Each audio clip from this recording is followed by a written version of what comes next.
ای خایسته خایسته خایسته خایسته وطنه، ای جانان جانان جانان افغانستانه، ستا له غرو ستا له درو ستا له میرو نه زه قربان قربان قربان افغانستانه. او غزل ده چې چاته اذان کوي بلال او مت باد وړی دی، څوک به راپورته کړي له خوبه ملت باد وړی دی.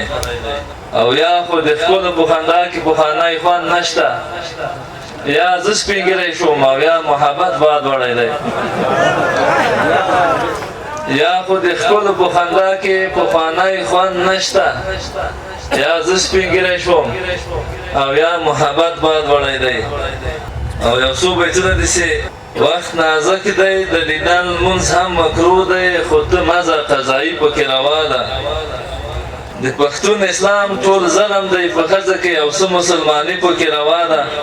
صوفي ځکه زړه نازړه جنت ته درومي، کتاب وایي موسیقي پکې روا ده. او دا دنیا به جنتي وي یا بسم الله، مګر ښکلې زندګي پکې روا ده.